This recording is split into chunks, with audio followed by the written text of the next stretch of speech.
should be, and not to like benefit off the plight of other people, but to really just kind of be thankful for what we truly do have in a very macro sense. Because we look to our left and our right, those examples are going to make us feel like in some ways that we're deficient or that we're missing out on something. But if we look at, and you know, I always give people this example as people of color.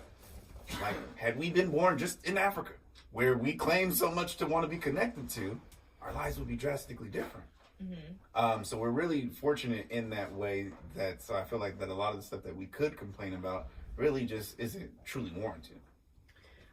Yeah, it's always very interesting because like when I do travel to other places, you know, the thing that sticks out to me the most is some of the most beautiful places in the world are third world countries. Mm-hmm. You know, I was in Cancun, this was a couple years ago. And, you know, we're driving to the resort. So we usually stay on the resort, but I like to have my experiences with the people. So I do venture off. But in this situation, we were driving by and there were construction workers working on a road. And, you know, when we have construction workers over here in America, you see them using the jackhammer, and like breaking the concrete. They were breaking it with a hammer, a handheld sledgehammer.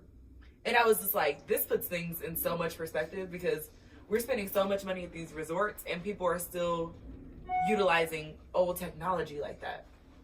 Like we have electric technologies. And yeah, so it does put things in perspective.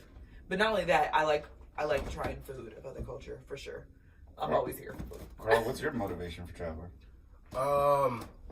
I think knowing that my motivation for traveling is knowing that we only have one opportunity to do everything that we want to do on this earth, and you don't get a second chance.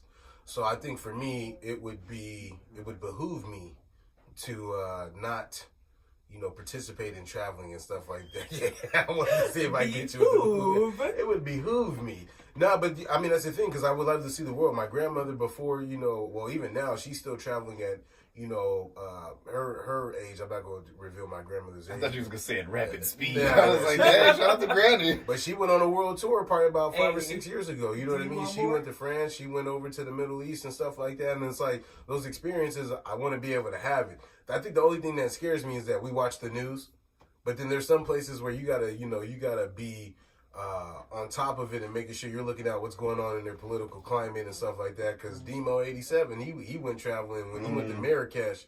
He was sick. He said he didn't sleep for more than 2 hours at the time because the places he was staying at was odd. And that's why I don't like people sometimes. Because when he came back, he was international D. But when he was out there, he was crying for his safety. He was like, yeah, I just got back. But he also got that haircut too, so you can't hold it against him. He was a new man. The way he explained it was like something that came out of Call of Duty or something like that. One of the maps. The way he. But this is why also like you have to trust who you're traveling with and who's making the arrangements. I like to travel with slightly bougier people so that I know that we gonna stay somewhere that's on the level of bougie. Which is crazy that you say that because he said that the reason why they stayed where they were, they could have stayed somewhere better, was that the guy was trying to cut corners and save money. Of course. Yeah, that's typically what happens. Is and you get what you pay for. Yeah, you lose every time. You lose certain luxuries, and sometimes that luxury, when you're in another country, is your safety. It's crucial when you try to make it a cheaper trip. Yeah. Where do you want to go this year, Carl?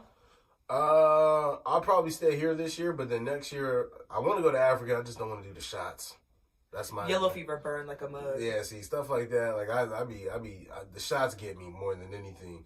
But I do want to do some like local in terms of like our country traveling. You know what I mean? Still, I've never been to Miami of age. You know what I mean? So I'm trying to go out there of age. Don't waste your time. Let this. I love Miami. I'm trying to go. I had a great time. I feel like it's worth it. Don't get me wrong. I had a great time too. It's just I don't like it. It's expensive like Vegas. It's a hustle. The whole thing is a hustle. It's like Vegas. You know what I mean? So anybody on the East Coast. Yeah, but it's not like. Let's see. I did Miami. So I like asked the locals, where y'all partying tonight? What y'all doing? And that's how we did it. So you ended up like in like a North Park part of Miami. Because the only people that go downtown are the people that are visiting or the people that live there. Really. Yeah. We were way overdressed. That's all I'm saying. She was Harlem shaking with a white dude with dreads.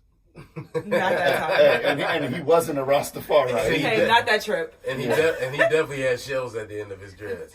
See, where you want to go? This year? I'm trying to go to Japan. So we'll see. I can see that. You got the knees for Japan. What does that nothing. All right. Anyway, so moving on. Do you guys want to hear like silly funny or funny that's cold? Both. I'll take both. It's content. Okay. So we're gonna do funny that's cold first, right? Okay. So just listen. There's a video. So I'll set the scene, right? Family members, friends, close associates, they're all gathered around for a celebration. So you just got to bear with me for a minute while we go through this.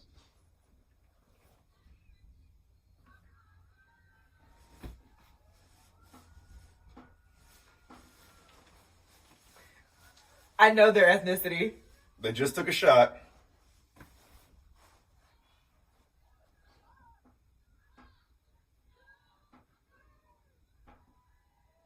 They just took another shot. I hate how it gets dead silent.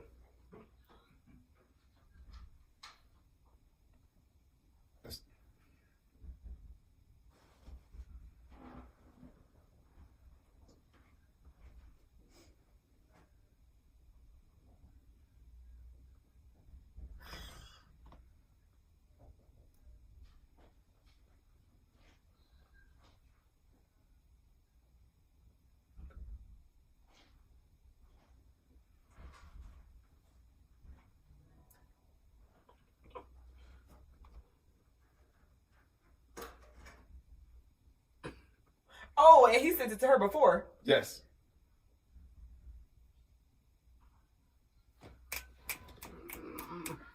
Okay.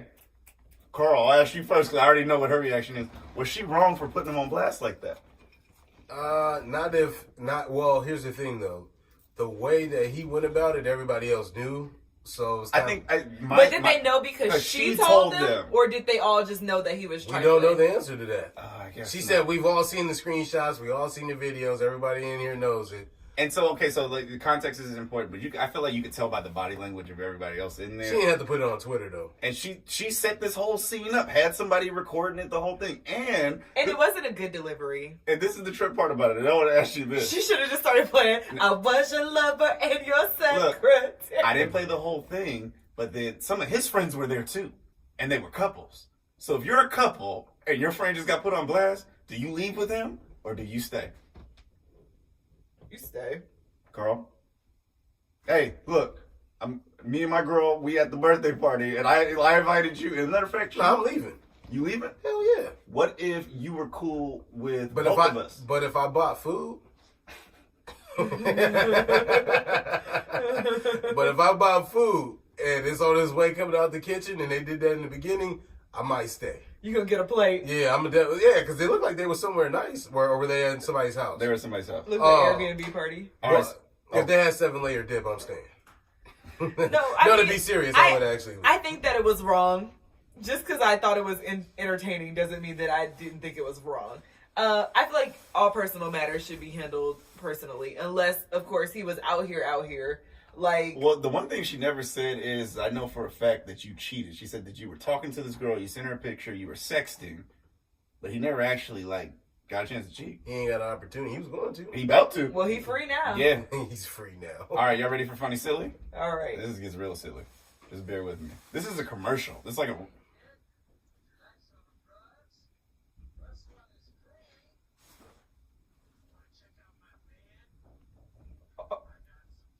real commercial.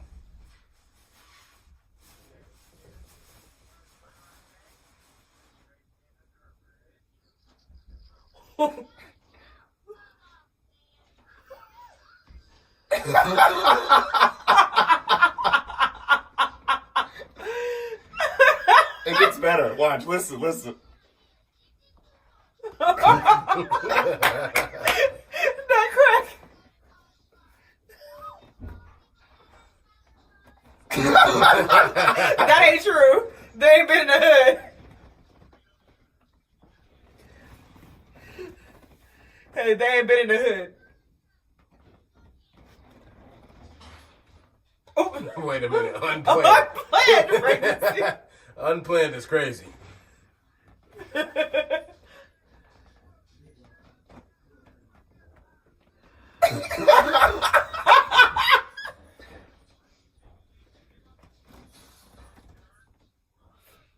See that right there? My kids ain't going. Because if y'all going, my kids ain't going. See, you lost me right there, sir. Y'all can keep that. Because now the drug dealers and the gangbangers and the spray painters, they all roller skating. Mind you, the gangbanger was 80. My favorite part is when the little girl said, I say no to reefer.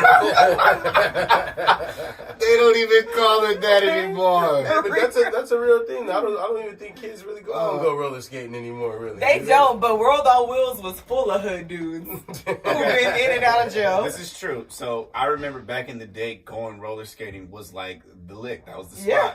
So that's an old trend that the kids don't really tap into. And I even know adults used to get hyped to go out and go roller skating. Still do. In LA, yeah, it's like a thing. You get your old school skates, you be out there, you be moving, you do the choreographed dances with your home. It's a whole vibe. Yeah. So what are some other trends that you guys remember from being younger that you wish would come back? Trends like as in like popular things Anything, to do. games that you used to play, sayings that you used to have, clothing that you used to wear, traditions. Oh, I definitely I miss playing tag. And I definitely miss Tag or hide, go get it. Both. Because You answered that too fast. Yeah. and most, Both. I had better speed back then. Your response was pretty quick this time. Yeah, I like the fact that I had better speed. Nah, because it was cool. Like, you know, you would be out. I think cell phones have really like ruined like the fact of like kids being able to make up and, you know, have games with kids in the neighborhood. You know what I mean? It's really like getting to that point where it's like even like how Caleb Barber was saying, like, man, when he was talking to that young man, he just felt incomplete without his phone. It's like, bro, you can have a regular conversation with me. Yeah. You know what I mean? You can go outside and, you know, hit up your friends and stuff like that and be outside all day. I Right. remember only coming in the house just to drink water and then come Oh, back you'd have in. to drink from the I hose? was gonna say we're good. No, I'm just kidding. We didn't have to. We had to. If you come in the house, you stand in the house rule. That was your rule? that was my grandma's rule. Like, don't be coming back and forth in this house. You ain't going back and forth with you? Yeah. I do also miss having imagination. Oh, I still got a really good imagination. Like I would pick up a stick and like act like I'm fighting like 50 dudes. Yo, come on, I'm not the only one. No, you're right. You be outside fighting 50 dudes. You know what I mean? Doing all your doing all your moves. Oh man, that was the thing. That's for sure. Star, what's the trend you want to come back? I miss jump rope and double dutch. Miss Barrett's. No. As many times as I poked my eye out with barrettes, swinging my hair like Snoop, but the barrette would come around, boop. We used to have water fights on my block. And I really, really, really miss water fights. I think there's a ghost in here. Okay, I just don't want it to fall over. Oh, never mind. Nah, It's the that's fridge. okay, Yeah, we used to have water fights where like our block was shut down. And it was always the guys against the girls. Mind you, I was like the only girl on the block. Yeah. So then it was me and my cousin Tracy against like 15 dudes. I hated the process of filling. Like if you had a water balloon fight, it'd take forever to fill them all up, and they'd be done in like 2 Have you minutes. seen that new? Hey, careful with the light right there. Have you seen the new contraption where you like hook it up to the hose and there are a bunch of different like spouts on it, and you put the balloons on it, and as soon as you turn it on, all the water balloons fill up at once. Are you in, like, serious? 10 That's a seconds. dope copyright. It's amazing, but it's also like, this is why kids don't understand patience. Yeah. Because if you had to have a water fight, you had to really want a water fight. Because you had to sacrifice an hour to prepare for a water fight. And you had to have 3 or 4 people because And, yeah, and one then guy. you'd be do it. proud, and when you got done, you just sitting there like, Dang. Oh man, what's one thing you miss, Cease? house parties and slap boxing. You would have slapped box. No, That's I'm gonna tell you- that's toxic. No, I'm gonna That's tell you why toxic. though. Like, cause dudes be out here like wolfing and talking about what they would do to one another, and it's just like, well, we don't want to see nobody get hurt. But if you wanted to like exhibit that dominance, like go out and slap box real quick, and then dap it up afterwards. That's what we used to do. How old were you when you went to your first house party? The first one, Yeah. younger than I probably was supposed to be. I don't remember. Was there alcohol there?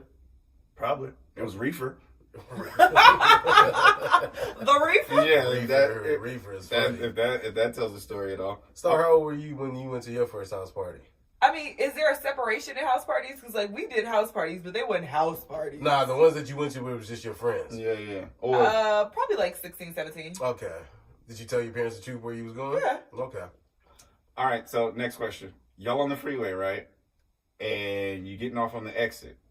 You getting in the line where you at? Or you cruising up in that next lane that ain't actually in that lane to then cut over when somebody ain't paying Cutting attention? over. I'm cutting over. Okay, that was When cool. they're not paying attention and when they are. Boss. Yeah. All right, so that was just a little silly one. I appreciate that. I'm doing the same thing. So, you are a person with a kid. I'm a mother. Yes. And you get with a partner that Oh, doesn't have a kid, I remember this one. but that wants one. Is that your responsibility? To give them another kid? Yeah. If we decide on that, yeah. Are Well, you- not our responsibility. It'll be our decision too. Can you change your mind? This is rough. Because I've heard of a couple situations like this.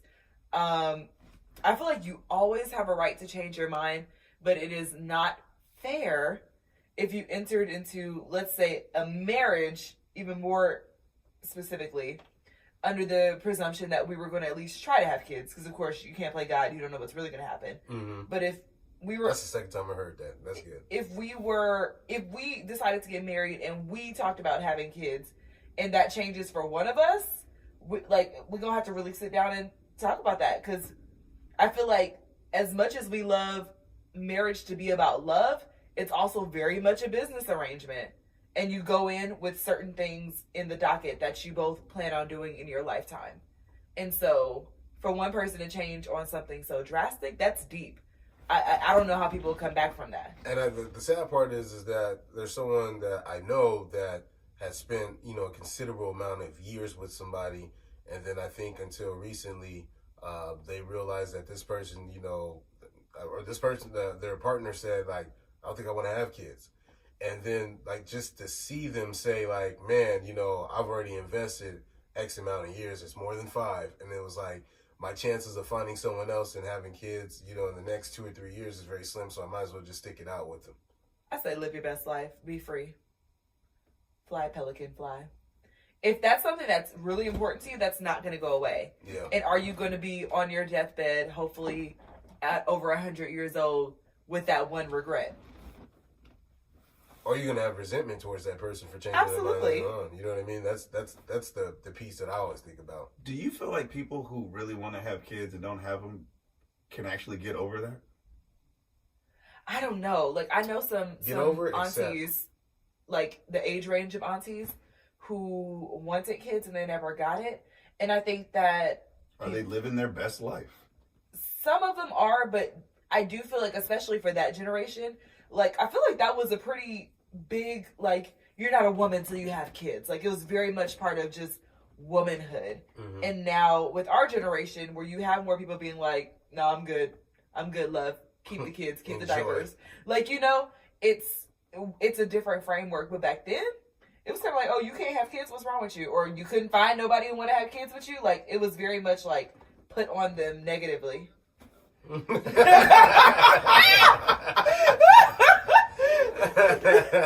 yeah, so I don't know if you can really get over this. Six is cracking himself up. I don't know if you really get over that. Oh, He been waiting for that oh. opportunity.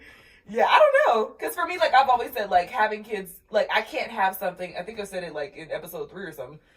I can't hold something as a goal that I don't have full control over. Yeah. Like, I don't have control over the man. I don't have control over his member. I don't have control over my reproductive system. If it want to receive his sperm, I don't have any control over that. Right. And so, I don't hold that as a goal, but that's not the same for a lot of women. See, it's based off of the story that you know about this person that I know. Do you think it's fair? I think it's fair. Yeah. You think so? Yeah. Why do you think It's fair to change your mind? I think it's fair to consider doing something and saying, yeah, I could see myself doing that. Because that's all you can really say. You can't say that you're going to do it because you don't really know what your circumstances will be when that time comes, right? To say, like, I'm open to it or I want this. What part is fair? I think I'm just confused. Oh, well, he's asking the question. I'm saying, do you think it's fair for that person to be able to change their mind, and now the other person that they're with, they're basically stuck? Do I think it's fair? Yeah, because I have a kid. So technically, you have a kid too. Now, it may not be your biological child, but then I might have gotten to a point in my parenting where I said to myself, I don't want to do this again. I don't want to start over. I don't know if I could. It's different too. Like, though. that was Even though you hard. say, That's like, a very real thing. What, starting over? So it's like one of those things where With a kid, especially like if the kid is already like a teen or And even see- over 7, you'd be like, dang. and we're acting like the caveat is that the person has the kid.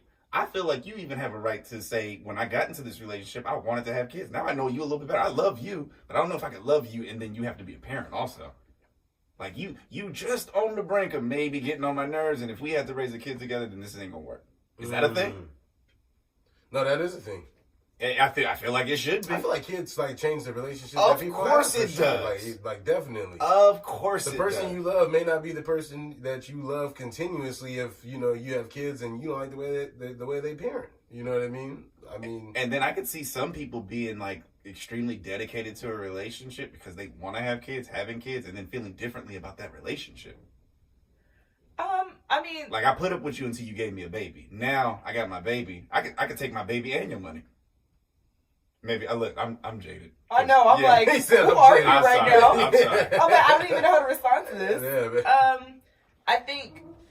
I think relationships are already work.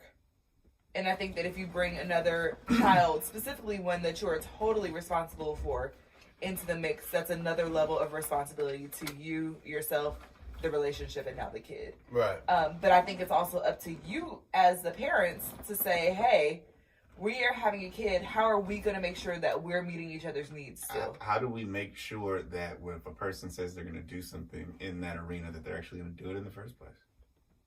What do you mean? Like, you could sit there and have all these conversations about what we going to do. People lie all the time. But also it's You lied like... before you got here. I did? Yeah. What did I lie about? I'll tell you off here. That pinky. I'll tell you I'll off tell here. you off He here. getting away from Salt Daddy to Pinky Daddy. Oh man. Pinky Daddy. But I don't know. And in their situation, I don't know. Are they married? Mm-mm. They just. Y'all not married. I feel like if. Hey, we messy because we always talking about real people. Yeah. That's why it's grown folks' business. And that's why up people in your business. That's why people respect us though, because it's real conversations. You know what I mean? Like, but I look at it for what it is, man. I feel bad for that person, but I feel like, hey, that's real love. If you're willing to sacrifice something that means so much to you, you know what I mean, and be like, you know what, I'm willing to risk those things to continuously be with this person. Is It that only real works. love, though? I think it is, Because but I you feel just like get. the definition of love is choosing to, like, love is more of a choice than it is like a feeling. So for me, that's like an emotional. I don't know. I don't know about that. Can we have a real conversation about something that I don't want to seem insensitive about it? We won't take it to a full degree, but I'm going to give you 2 runarounds. 2 minutes. Do you feel like women are legitimately trapped in certain situations? Because we always use that term, like women are trapped, but we never say men are trapped in situations necessarily. It can happen, but are people legitimately trapped? You know, if there's no domestic violence and stuff like that, and no threat of, harming someone or them losing their life, are you really trapped? I think some people are trapped financially. Can we pause real quick before you answer that question? Because I have to ask you guys about what's going to happen after you answer that question. So are we going to do breaking news? We could do breaking news or save it for another day. Or we can get into that topic that I was talking to you about somebody texting me something, asking me a general question, but asking specifically about me. I said we got 10 minutes left on the time. I say we could do both. We can extend it out for another 10 minutes and be good. All right. All right. Go ahead. I think that people feel trapped when you've been living a certain lifestyle, which is that of a 2-income lifestyle, and have to really think about what that looks like as an individual. So like if me and Bae been living together and our rent is, let's say, $2,500 because we got 2 people contributing. Right. Well, let's go 20 or 2,000. Paying 1,000 each is very different from moving into something of that caliber by yourself and now paying 1,500 or 1,600. Mm-hmm. Here in San Diego, those market or in a place like California. I was gonna say because our down south listeners is like, where they live at? Right. I've seen all these memes that's like. No, I was just clarifying. I'm not negotiating. Yeah, no. I I think it's trapped as a feeling, and of course, when your safety is not at risk, obviously, it's a feeling, and people aren't really. Nobody's willing to people aren't as willing to let go of what they know for the unknown. Right. So I think it's not necessarily trap, but it's more fear of like, what does this even look like after I've been living in this situation for so long? What does freedom look like? Yeah. Is the grass actually greener on the other side? Or is this better to just stay here and be in this state? And so I think it's more the unknown than it is trapped.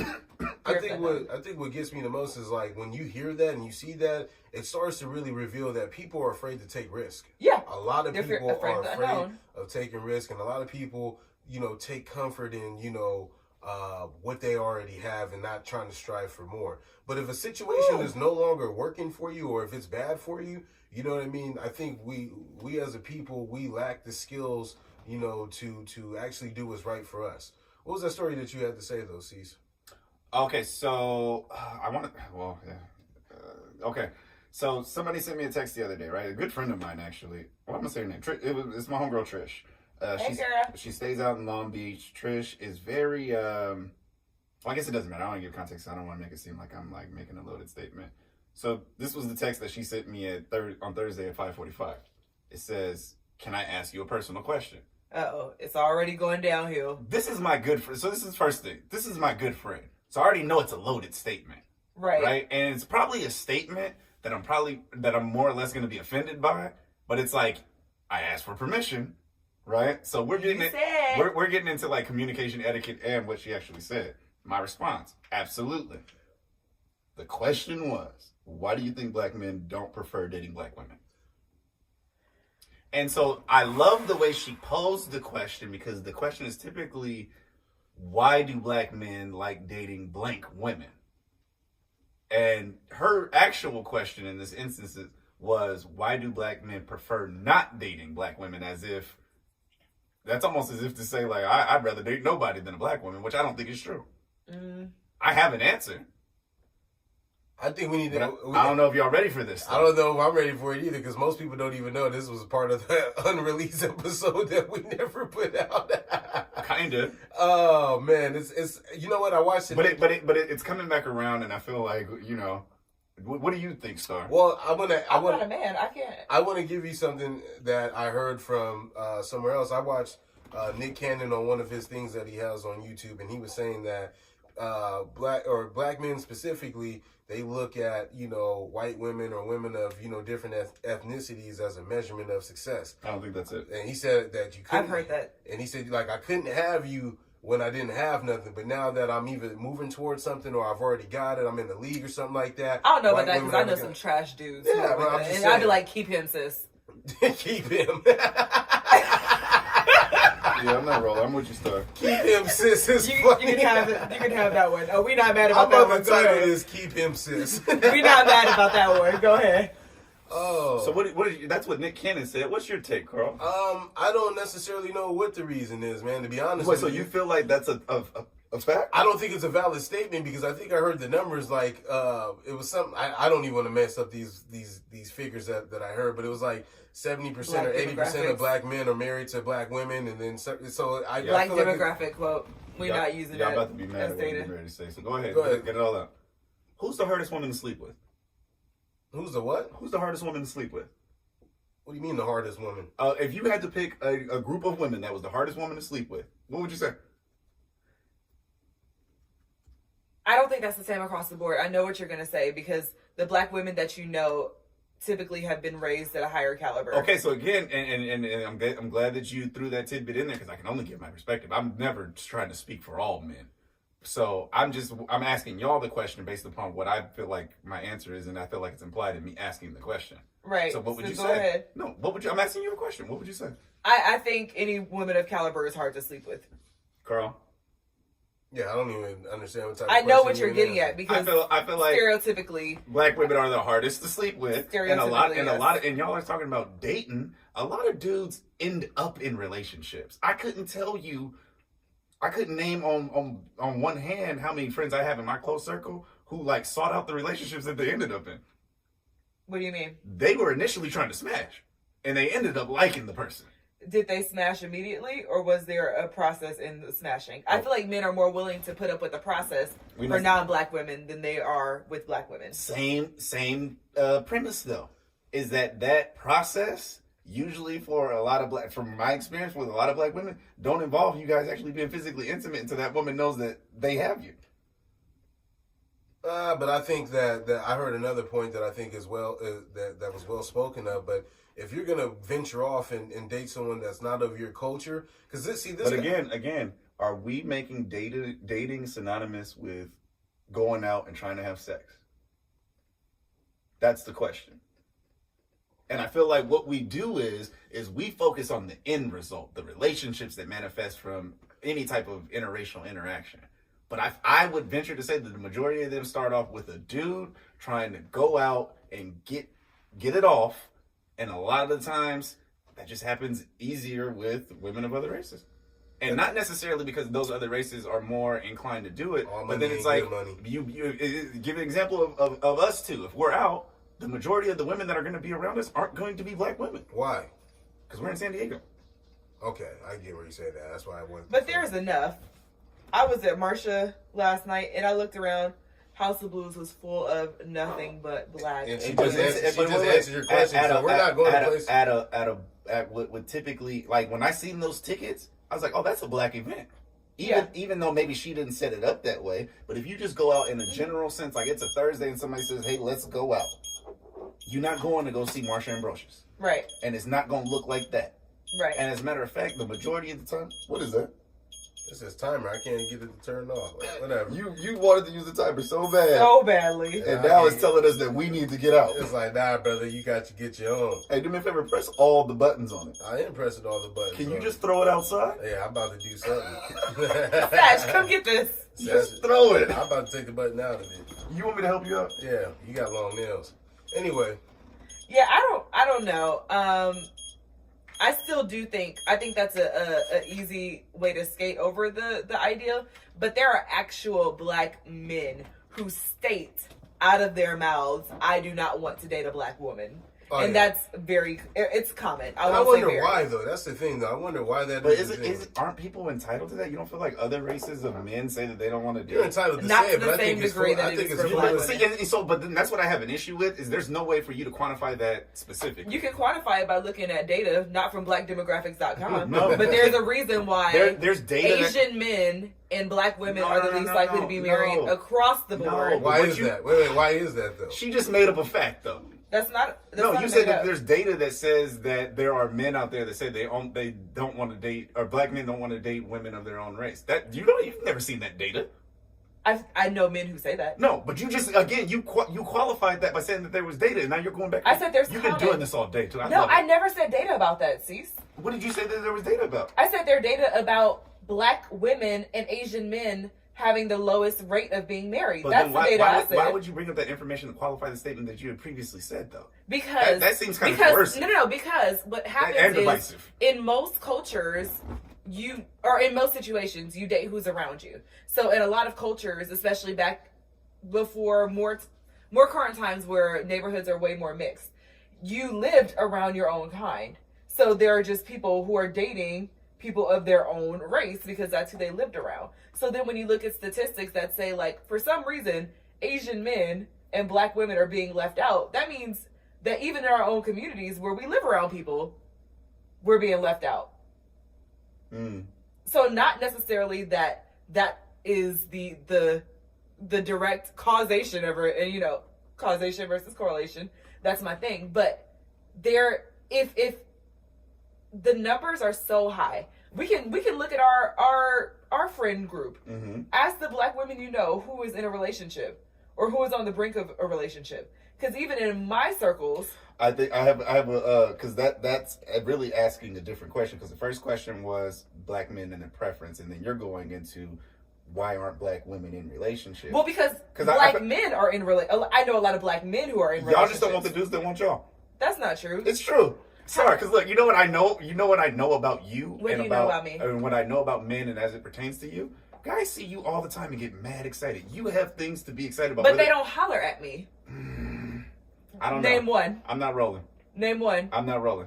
Sorry, but you can't then use that argument because it's not like we're out on the regular where I would get to observe that happening. And I think what you would probably do, and this is just an assumption, is probably out of sight, out of mind the dudes that you didn't even feel like was worthy of talking to. That's not true.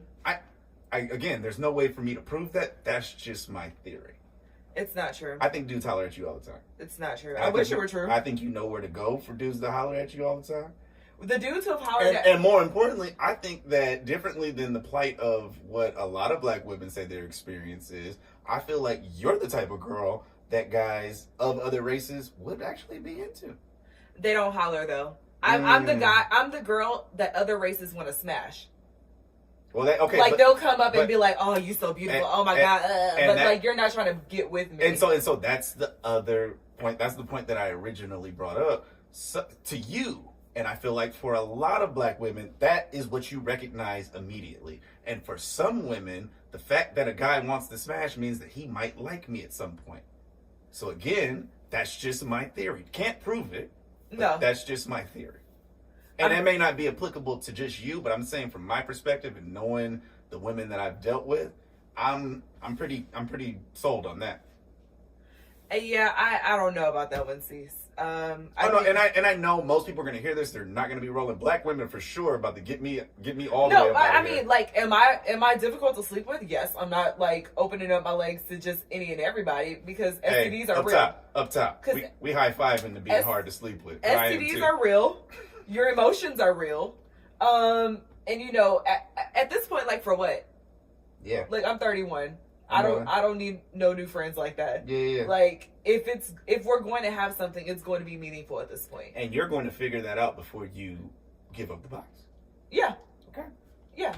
But it's also just like and so can we I'm just going But I don't think that has to do with the preference. Like they're literally like I think part of it is that people are afraid to raise black kids. Listen, no. In this era. So I'm gonna tell you something else. I feel like it's very sensational to hear a black man specifically say that he has a preference out of his race. And I feel like we would not bat an eye if other groups of men, like if you heard a white dude say that, you'd almost applaud him for saying that he, like, wait, let me finish. He had a preference of black women. So I feel like when we do hear black men say that, as opposed to just saying that's that black man or those black men, we like to then say black men, period. And I do not feel like that's fair. I feel like when I go out and about, I see way more black men in relationships with non-black women. But then what is to say that was the first time that he had dated a white girl? Or it's just it's the visual. Or if it's but do you, okay, so you say you see that equally here in San Diego as you do in LA? I haven't been out in LA so long, I can't really say. Or even down south. And so okay, thank you. I'm telling you, there are places that I go to. There are dudes that I know DC, where they think it's funny when they see dudes dating out of their race. So I'm not going to just say that there's not a lot. I'll say that there are a lot of brothers dating out of their race. I've done it before multiple times. But I'm not going to say the majority. And what I will also say is that a lot of women say that the man that they want is dating out of his race. But that's not to say that black men aren't hollering at them. They just don't want them. And rightfully so. Be picky if you want to. I just think dudes aren't hollering in general now. Like, I think that's. But but you feel like they're not hollering at black women, or just not hollering at all? Well, this is I got. Both. Have you guys heard of NPR or Pew Research study? They do fact-based studying. Yeah, it's coming down real hard. I wanted to read this excerpt to further Cease's point real quick. It's a real quick paragraph. And Black has one last piece of advice for the lovelorn. The big challenge I think that we as black women face is that we are socialized early that you look for a good black man. Where black men or black boys are socialized to look good, to look for a good woman. So if you're getting that message from birth, you're really looking for that. And then he exists, he's out there, he's available to you. But is he a good Asian man? What if he's a good white man? What if he's a good Puerto Rican man? You're limiting your potential by not opening up yourself to dating someone who is different. I think also, based off of what they were talking about, is that I think the prerequisites or the requirements that some women may have, I won't even just say black women, that some women may have is that you have to meet, an expectation, whether it be financial, whether it be where you're at in life and stuff like that. So is it that black women are picky because it's not the man that, the black man that they necessarily want, and the one that's trying to holler at them isn't that guy? You know what I mean? Those things I think we have to quantify too, because I look at the people that are actually saying it. And it's like, oh, well, you got to give this brother a chance too. Sometimes you're not going to just find you a diamond. And let me just add to that on the reverse side, is that not every brother that dates out of his race is like dating Anti-black women. or anti-black women, or like dating like a dope chick that's like of another race. That's real. So you said they're not dating a No. So I say when I see a black dude and he goes out of his race to date, he's just gonna date somebody because more or less he likes them at whatever point he established that, right? And I feel like for a black woman to date out of her race, she got to get like the best one. So speak on that. Like you're not gonna date the friendly white dude. No, he gonna be bae. Yeah, exactly.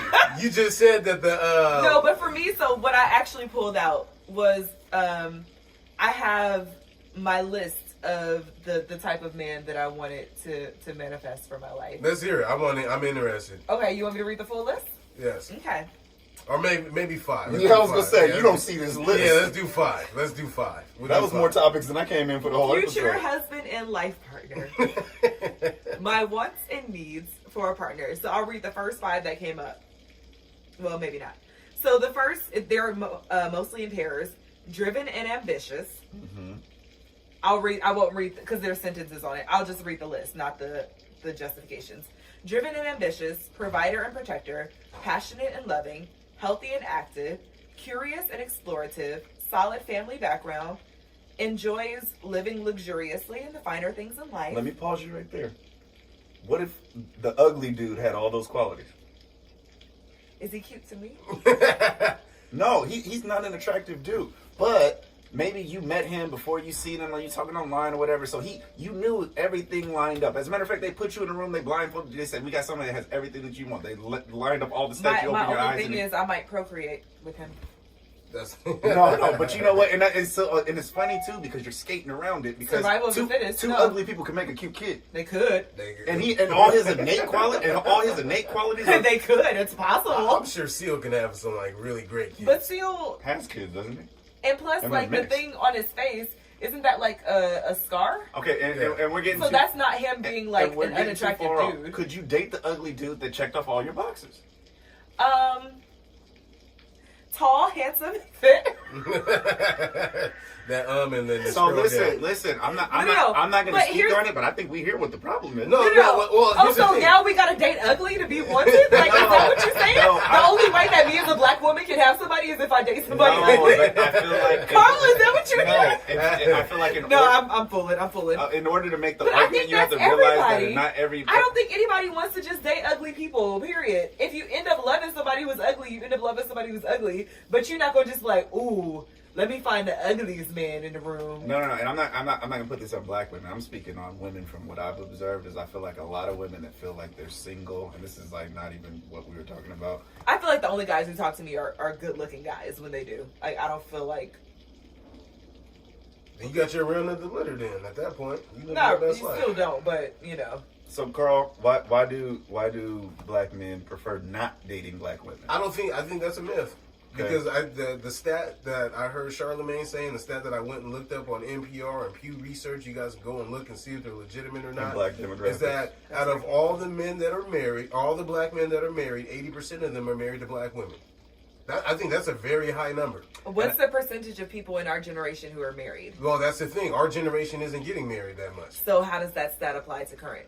Well, you got to look at other outside factors, though. I mean, women So are working are in the workplace now. But that shows me that specific statistic is more common for people maybe 40, 45 and older. So that does not apply to our generation. And maybe even 30, though. I don't think a lot of people. How many people in your 30s you know married?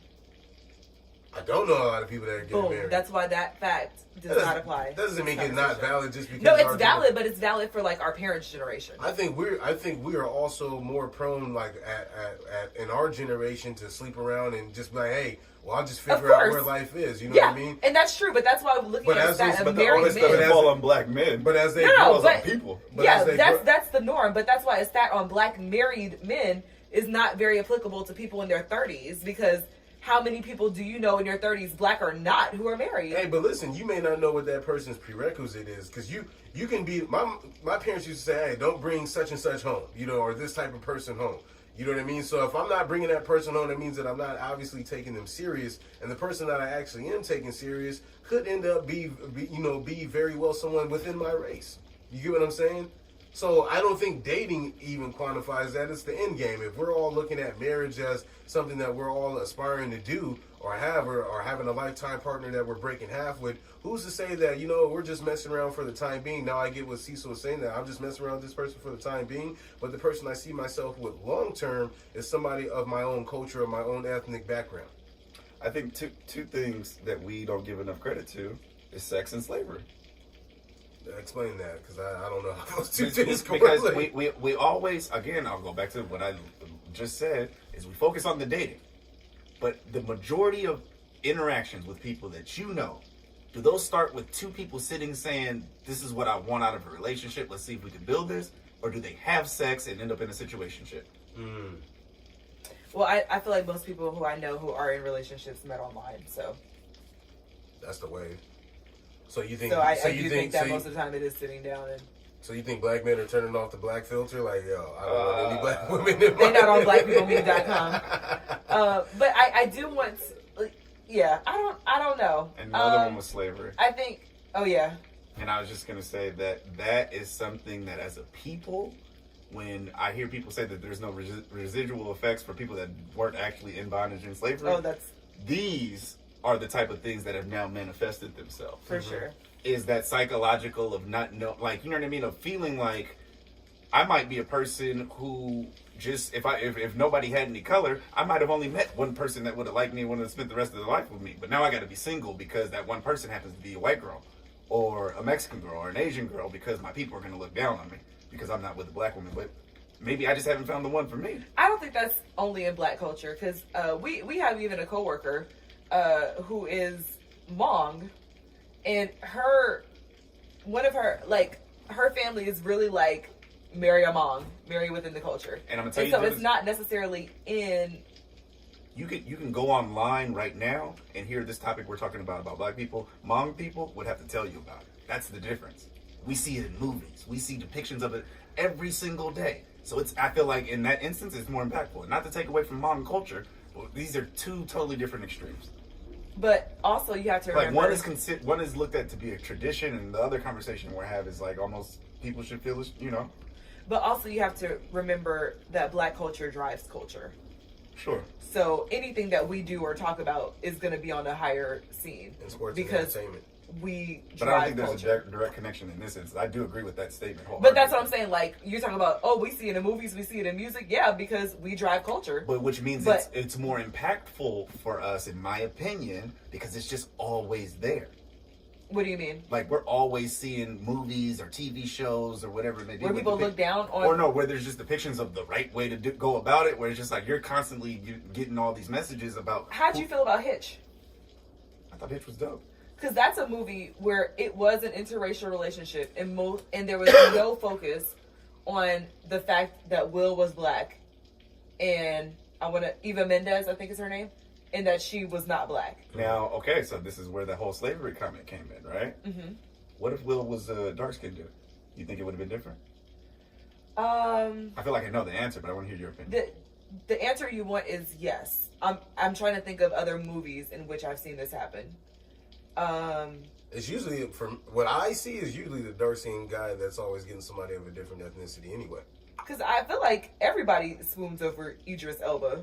Yeah. If it was Idris, people would have been like, yes. Totally different dynamic, because we're impacted by slavery a lot different than people who grew up in the UK. Yeah, but I'm glad you people said don't that. look at him and be like, UK black. At the end of the day, he black.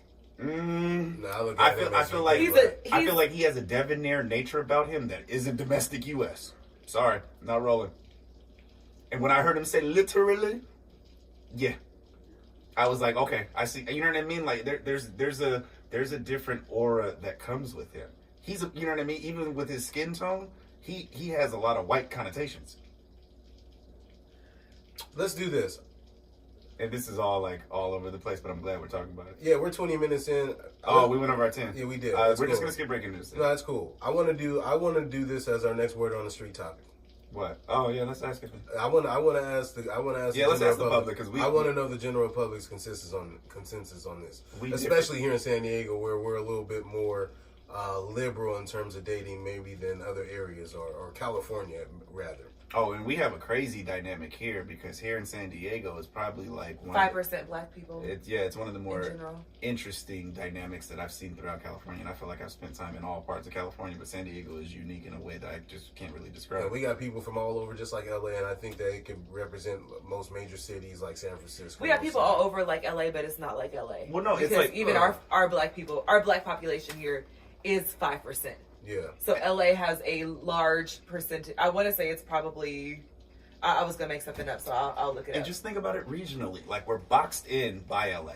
Like in order to get anywhere else driving, you have to drive through. You leave San Diego and drive through LA. That's number one, right? We're a military town, so you got people coming from all over. And then number three, we're connected to a border. Mm-hmm. It's a crazy dynamic that I don't even think people really. And you think of all those different dynamics, 5% black, and I feel safe being black in San Diego. I never worry about it. And I have moments. Okay. But I feel like you can't have this topic without really addressing the fact that it's almost rebellious to be black and beautiful in this era. Like there's such a big push on like making sure black women know that they're beautiful. Okay. What's wrong with that? That no other race has to push that because beauty is the norm. Every other race has straight hair. Every other race tends to have a higher population with lighter skin. You may have your occasional people who are darker skinned, but even their dark skin is nowhere near our dark skin.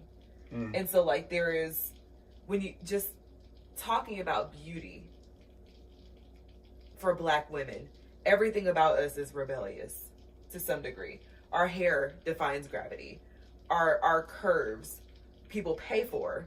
Well, no, and that's what I was gonna say. I was like, but they pay for it, and it's trendy for white people to have fuller lips and big booties. We got teased for big lips and big booties. But now that they're paying for it and it's a commodity, it's okay on them. If you think about it, even some of the big booty women now still get kind of like, well, that's too much ass, but it's natural. Yeah, you know, and that's interesting because you were talking about beauty, and I guess when I think about black beauty, I don't think about like those things. What do you think of? Like I think of growing up and seeing like black women in church like do their thing, and thinking to myself like nobody will ever be able to compete with that. That's a different experience though. But that's why I covet. Like, that's how I covet the black woman. And you know what's funny, and it's not for, like, these sexualized things that, or not all of the things that you mentioned were. Right. A few of them were, and I feel like that's what then comes to the forefront when we have these conversations. I guess my mind just goes somewhere else. This is my last point, but this is one thing I thought about. For the men that we're saying that, oh, you know, black men, they don't date black women, I wonder what their upbringing looked like. Because if you don't have black experiences and stuff like that, let's say you grew up in, you know, the suburbs of San Diego or the suburbs of whatever area you're living in, and it's more culturally mixed and diverse, that means that you're probably going to take those principles and ideas with you into, you know, your dating age. Well, I got a question for Star. As a young man, you know what I mean? I think that's the case. I had, as a youth, I had more experience being around people of different ethnicities and cultures and stuff like that. I mean, I grew up in Chula Vista the first 9 years of my life. And then we moved to the Southeast. You know what I mean? So, and then I started seeing my neighbors that looked like me. I went to school and had, you know, my classmates that looked like me, you know, and seeing the girls double dutching and stuff like that. So then I grew up, you know, like with a sense of pride, like, you know, like this is our women, these are our women, and, you know, we are, you know, their men. And even if I don't end up, you know, dating a black woman or marrying one, you know, in the long run or whatever, I'm always going to continuously have respect for them. And whoever I'm with is going to always continuously have, you know, respect for them. You know what I mean? Especially because my mom is black. And I feel like I even hate to hear you have to say that. Like I don't feel like other groups of people have to do. I'm gonna have respect for my white mom or my Asian mom. Like to your point, Star. Like we have to then mention all these extra things just to qualify. You have to. That's just a society. But it's also real because I've had experiences where white women with black men very clearly looked down on me or gave an interaction like, yeah, I got him. Now what? And I'm like, I don't want him. What's up? But Yes, even- Jules. even Yes, still. Jules. We're not gonna talk about that. I know we're not, but I just giving you that. But yeah, like it's a real thing. You have to have a part. Sometimes it feels like you do have to like. Let's just be upfront, because the moment you talk down about them, you talking down about my mom. Right. Like, so it's very. And then you had a question, Cease. No, I don't want to ask you no more. For the culture. Yeah, we're gonna do for the culture. All right, my for the culture today. There's a book by a good friend of mine. Her name is Andrea Roberson. It's called A Sister's Revenge. I'll read just the first little excerpt. Imagine losing a sibling. Now imagine the one who intentionally killed your sibling, only doing 6 years in prison. How would that make you feel? Would you do something to that person if you were to see him, or would you just walk away as if something never happened? This book, I'm pretty sure, I believe her brother, passed away due to violence, and she goes into a little bit about that in our justice system.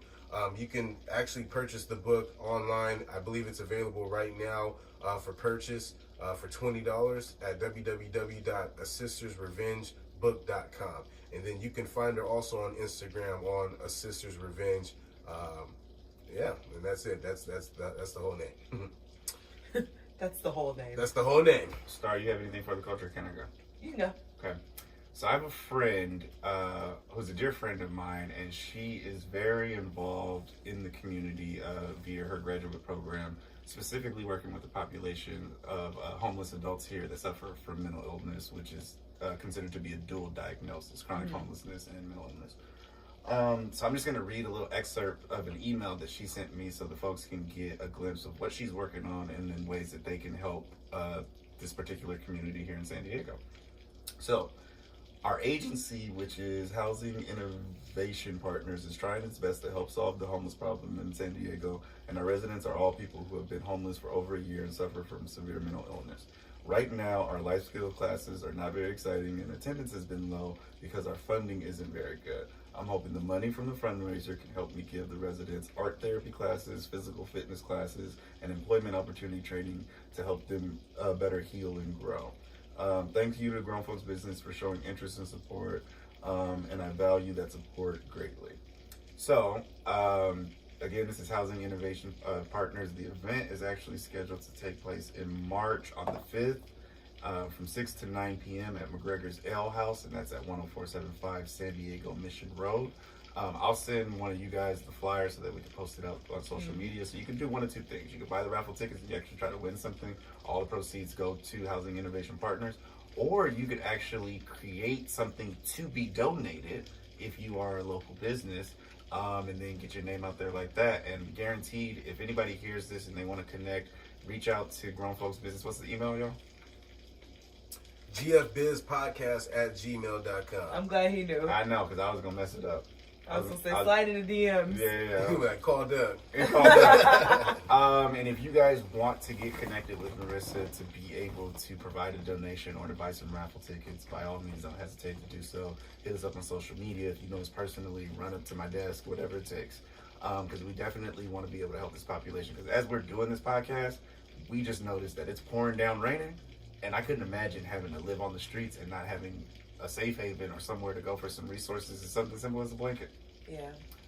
So I feel like this is a fight that we all should be fighting. Yeah. Star?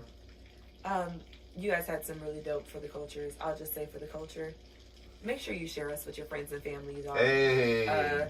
We have some dope things that we want to do.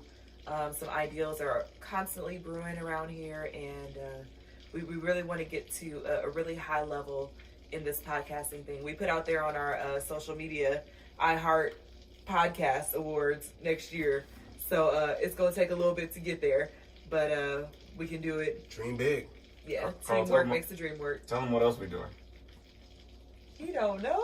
You talking about what I got on the phone? Oh, I don't know. What are you? Yeah. Oh, okay. Is that what you're talking about? So this coming Sunday, February 17th, we have Grilling with Love. It's going to be at the George L. Stevens Center. That's 2 Sundays from now. It's only...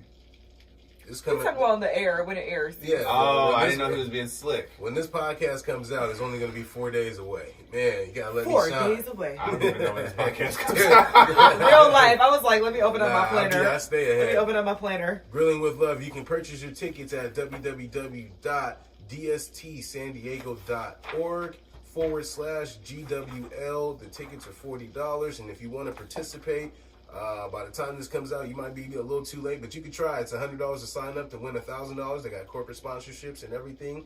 Mr. Nitra came in on the last podcast and explained it. So, Held it down. And we will be there doing There a we live go. podcast. There we go. At the George L. Stevens Center for Grilling with So Love. if you wanted to come check out and support the grown folks and see some grilling with some love, Gotta then have by the all love. means, on February 17th, come out to, what's the name of the location? It's George L. Stevens Center. The George L. Stevens Center. Shoot them the address one more time. It's I don't know the address off the top. It's on the other card, but you can figure all the other details again at that website that I had listed before. And by the way, happy Valentine's Day to all the lovers in the house. Yeah, Every guy grab it's his a hand. heavy ass topic for us to talk about. I just looked at it like, damn, this drops a day before Valentine's Day.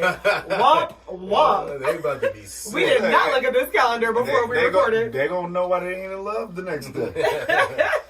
Oh man, where can they find us at, Star? Y'all know, as always, at Grown Folks Business, and that's BIZNESS. Get your merch, www.grownfolksbusiness.bigcartel.com. Get you one of those sweaters, those sweaters. Tony got me 2 sweaters. Tony got me too. Get those crew necks and hoodies. Black and gray are the colors. I got one on right now. They Me looking too. fly. Star got hers on. So we out here representing. She ain't got nothing on. Damn, she's got all the gear though. He So after a conversation such as the one that we had right now, I think it's safe to say that I'm grown. I'm grown too. shit, we all grown. And this has been another episode of Grown Folks Business. Business. Oh, sorry, my bad. All right, pull up the runaround thing. Let's just do it. I'm hungry. I gotta pee. Yeah. All right, well. No, I don't, but you guys can do whatever. My ears kept I'm ready to itching. go though. Yeah, I'm ready to do it. I ain't gonna get up until I do it. It's 4 o'clock. Yeah. Mm-hmm. Oh, who is them? Oh, the 24 crew.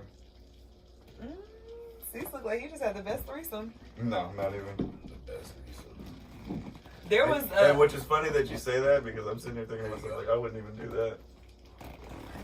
there was a Still sees the what? Burn that guy. That's from Joey. Oh, hey. there was a trio last night. Hey, get the mic. Turn. I wasn't even about to get it. No, turn it though so that it doesn't. I fall. turned it so that it can. No, turn it so that it's over on top of the stone. The pole is like directly over the top of the stone, so that it won't fall. It's directly over the top of the stone. Is that what you mean? No, but that'll work. What is the stone? The stone that it's connected to, so it's like Oh, this. yeah, that's good. It's a weight thing.